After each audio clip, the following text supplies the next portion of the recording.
Chers amis africains, ceux qui sont généralement dans des engins lourds, les camions, les catapillars et tout ceci, nous avons reçu tellement de plaintes.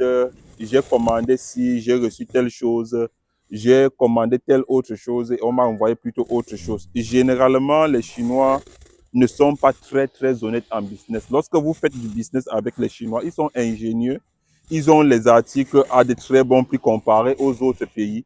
Mais lorsque vous faites du business avec eux, vous devez être très prudent. Très prudent. Ils utilisent leur ingéniosité, parfois même d'une manière très malhonnête. En termes, par exemple, du moteur, vous voulez, par exemple, un camion neuf, on vous envoie le camion avec un moteur conditionné pour pouvoir gagner plus. Ils multiplient des techniques. Les Chinois multiplient des techniques pour toujours gagner un peu plus. Et ça, là, ça les pousse généralement à faire des choses qui ne sont pas du tout catholiques. C'est donc ça qui m'a poussé particulièrement à travailler avec cette usine en partenariat. Où j'ai dit dans une vidéo que nous avons postée sur YouTube, quand on prenait notre nouveau bureau dans la province de Shandong, où je disais que nous l'avons fait uniquement pour apporter notre soutien aux Africains qui veulent commander des engins lourds en Chine. Vous pouvez vous déplacer, vous venez sur place, nous serons là pour vous accueillir. C'est pour ça que j'ai signé ce partenariat avec cette usine. Parfois même, nous investissons de l'argent, nous finançons les reconditionnements des camions. Les Africains devraient vraiment penser autrement. Nous pouvons même acheter des camions là, ici. Quand je dis acheter des camions, je ne sais pas, ces camions ne sont pas gâtés. Ce sont des camions généralement en état. Pourquoi est-ce que ça se retrouve comme ça? C'est juste parce que sur le territoire chinois, l'Euro 3, l'Euro 4, Euro 2, tout ça, c'est interdit de rouler sur le territoire chinois. Ils se retrouvent avec des camions parfois encore en très bon état qui ne peuvent pas rouler ici. Ils sont obligés de vendre ça uniquement à l'extérieur. Et beaucoup d'entre eux ne connaissent pas le business international. Ils ne connaissent pas à qui vendre. Donc, c'est en ce moment qu'on se positionne comme des vendeurs, comme des acheteurs. On achète ça à des prix très bas et on revend. Les Chinois qui font ce business gagnent énormément d'argent. Ceux qui viennent généralement en Chine ici, vous voyez comment on vous reçoit. Vous pensez qu'on vous reçoit comme ça parce qu'ils ne gagnent rien. Ils vous reçoivent comme ça parce qu'ils gagnent énormément d'argent. Même si vous achetez seulement un camion, ils ne gagnent pas moins de 2-3 millions. En fonction du prix qu'il a acheté, les dépenses qu'il a fait pour reconditionner le camion, il ne gagne pas moins de 2 à 3 millions sur chaque camion qu'il vous vend. Donc, croyez-moi, à partir d'aujourd'hui, vous devez être sans crainte. Que ce soit des engins comme ceci-là, pour les roues, pour creuser et tout, il y en a. On fait tout ça.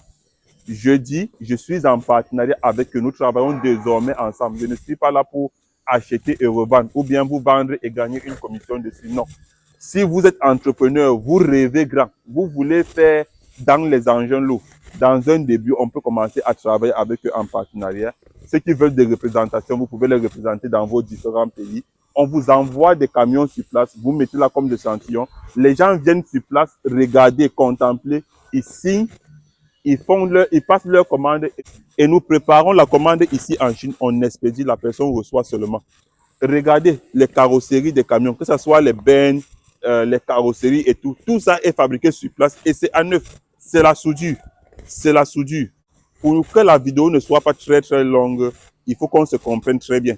Nous ne sommes pas en train d'encourager seulement les Africains de venir acheter en Chine, rentrer, revendre dans leur pays. Nous sommes pour l'évolution et le transfert de la technologie vers l'Afrique. Ça veut dire qu'à un moment, il faut qu'on s'associe, on soit en communauté. On doit commencer par acheter parce qu'on ne peut rien faire sans acheter. On achète ici en Chine, on revend chez nous en Afrique. On achète en Chine, on peut revendre chez nous en Afrique, mais avec notre idée en tête. Plus tard, quand on devient des clients incontournables, on les impose que non.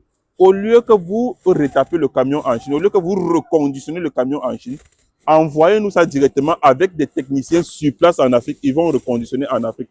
Pendant ce temps, on sera en train d'apprendre comment est-ce qu'ils reconditionnent. Et plus tard, c'est la soudure. Regardez ce qu'ils font. Ils sont en train de souder. Plus tard, nous pouvons nous-mêmes souder comme ça, fabriquer ces camions-là sur place et ne que importer le moteur. Pourquoi pas plus tard fabriquer le moteur nous-mêmes? Mais c'est pas à pas. On ne peut pas se lever du jour au lendemain et on devient les Chinois. Il faut suivre le processus et c'est pour cela que nous sommes là. Donc, en un seul mot, arrêtons de penser seulement à venir acheter en Chine, rentrer, revendre dans notre pays, dans nos pays. Il faut absolument qu'on ait un plan un plan de transfert de technologie. Comment est-ce qu'on fait pour que dans 10 ans, on puisse être en train de fabriquer totalement un camion comme ça en Afrique et vendre dans d'autres pays plus moins cher, puisque nous avons la meilleure main-d'œuvre au monde.